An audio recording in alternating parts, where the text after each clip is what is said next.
Здравствуйте, дорогие друзья! Я рад вас приветствовать на моем канале. Сегодня в данном видео я готовлю незабываемо вкусный йогуртовый торт «Мороженое Милка». Торт получается необыкновенно легким, воздушным, неприторным, буквально тающим во рту. И при всем этом он прекрасно держит форму в жару. Здесь самое главное знать правильные пропорции, как правильно его приготовить. Торт готовится совсем несложно, из простых продуктов. Все покажу и расскажу в данном видео. Сначала я приготовлю корж для этого тортика. Итак, мне понадобится 110 грамм муки, 20 грамм какао-порошка, 5 грамм разрыхлителя. Все это перемешиваю и отставляю пока в сторону.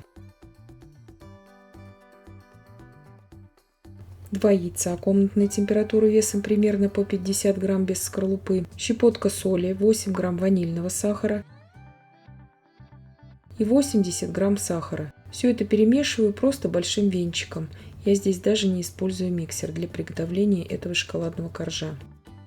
80 мл молока комнатной температуры и 40 грамм без запаха растительного масла. Все это я перемешиваю и просеиваю туда уже всю сухую смесь. Духовка у меня уже разогрета на 170 градусов Цельсия. Выпекается корж очень быстро, он остывает очень быстро, поэтому этот торт можно приготовить буквально в течение часа, вместе уже с выпечкой. Выливаю тесто, форма у меня здесь 28 на 18 сантиметров. Вы также можете брать и круглую форму, примерно 26 сантиметров в диаметре. Выпекать буду на режиме вверх-вниз без конвекции на среднем уровне примерно 20 минут. Температура 170 градусов Цельсия. Как только я могу дотрагиваться уже до формы, я тут же извлекаю корж из формы.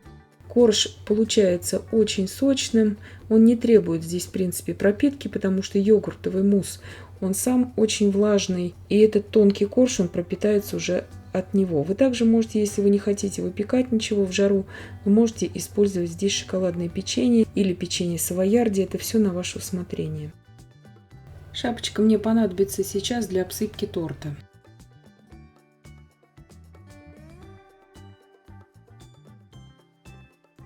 800 грамм греческого йогурта 10% жирности, 200 грамм сахара. Все это перемешиваю и отставлю пока в сторону, чтобы сахар полностью растворился в йогурте.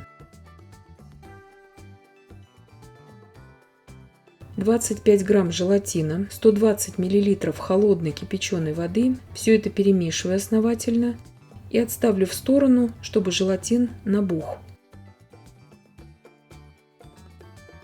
400 мл охлажденных сливок для взбивания, не менее 30% жирности и 16 грамм ванильного сахара. Сливки взбиваю до мягких пиков.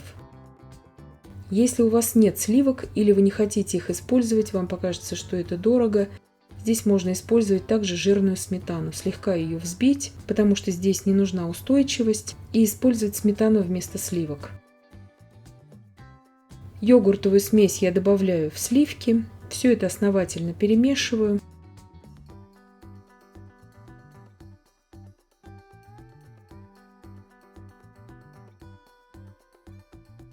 Желатин набухший я распустила в микроволновке импульсами примерно 30 секунд. Сейчас примерно 200-300 грамм массы я добавила к желатину. Все это перемешиваю для того, чтобы температура немножко выровнялась. И сразу же ничего здесь не ожидаю, сразу же ввожу всю желатиновую смесь в йогуртовую массу.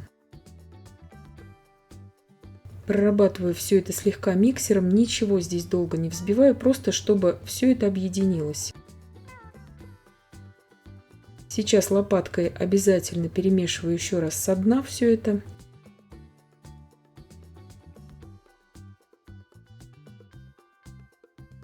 Вот такая смесь должна получиться. 50 грамм какао-порошка для выпекания заливаю 70 миллилитрами кипятка. Какао заваривается очень быстро, и сразу же буду эту смесь сейчас использовать. 1/3 йогуртовой массы я отливаю в отдельную миску. В оставшиеся 2/3 массы я добавляю какао. Какао очень быстро набухает, и очень быстро сейчас будет растворяться уже в йогуртовой смеси. Прорабатываю все это миксером только для того, чтобы какао равномерно распределилось по всей йогуртовой массе.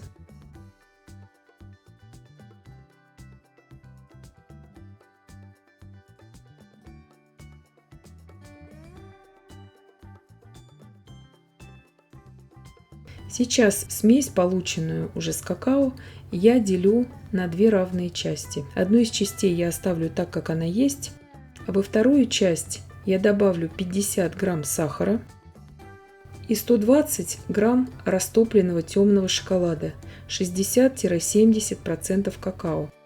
Шоколад я растопила в микроволновке импульсами, вы также можете его растапливать и на водяной бане. От качества шоколада здесь будет зависеть цвет вашей полученной массы. Она должна, конечно, получиться темнее, чем та масса, в которой был добавлен только какао.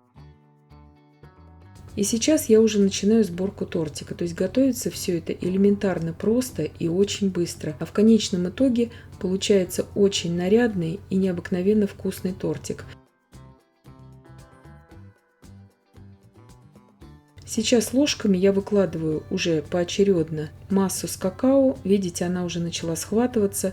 Та масса, которая темная у нас, шоколадная, благодаря теплому очень шоколаду, благодаря дополнительному количеству сахара, она у нас не такая стабильная уже получается. Все будет зависеть от температуры продуктов, которые вы используете, то есть от ваших продуктов и от тех условий, в которых вы работаете. Выкладываю его таким образом, чтобы постоянно чередовались эти цвета. Конечно, между ними сейчас, между этими слоями, можно добавлять ваши любимые ягоды. Очень хорошо здесь идеально просто подойдет свежая малина, а там смотрите на ваше усмотрение. Если у вас одна из масс начнет уже очень сильно густеть, вы можете растопить ее именно на водяной бане, поставить эту миску на водяную баню и растопить слегка эту массу, чтобы она у вас стала опять подвижной. Но я не советую растапливать это в микроволновке. Желатин здесь, который я использовала, силы примерно 220 блюм. Желатин равнозначен примерно силе желатина от фирмы Dr. Oetker с пометкой Gold, то есть чтобы вам сориентироваться. Желатин, который мы используем в любых желатиновых десертах, муссах, должен быть свежим и очень качественным.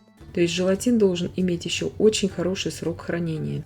Как я уже сказала, здесь вместо греческого йогурта вы можете использовать обычный йогурт, можно брать и меньшей жирности йогурт.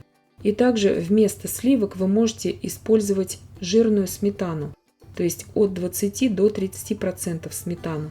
Конечно, мусс тогда не будет таким воздушным, таким легким на вкус, не так сильно будет похож на мороженое, но внешний вид и в принципе очень вкусный десерт вам гарантирован и со сметаной. Смотрите на ваше усмотрение. Конечно, со сливками будет идеально. Но у кого нет возможности, используйте сметану тогда. Можете отвесить сметану для этого.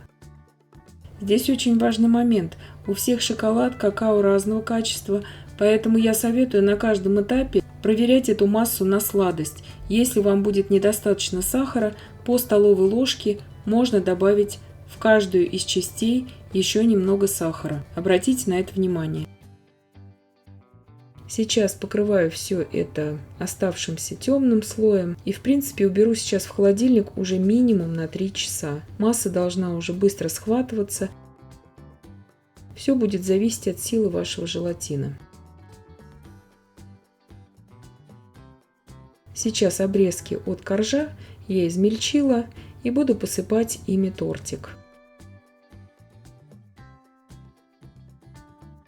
Извлекаю сейчас уже остывший полностью торт из формы. Если вы будете использовать ацетатную пленку, торт будет идеально отделяться от формы тогда. Но здесь я показываю самый элементарный пример. У кого нет вообще ни ацетатной пленки, никаких подручных средств. В круглой форме 26 см в диаметре у вас также получится по этому же принципу превосходный, красивый и необыкновенно вкусный десерт. Разрезать такой десерт следует лучше горячим сухим ножом, чтобы он у вас не прилипал к этому муссу. Режется он идеально просто, этот торт, на порционные кусочки. Эти кусочки превосходно держат форму при жаре. Здесь правильные пропорции мы брали, и в то же время тортик остается воздушным и очень легким. И я надеюсь, что видео было полезным и познавательным. Подписывайтесь на мой канал, ставьте лайки, пишите комментарии. Я всем желаю больших успехов и до встречи в новых видео.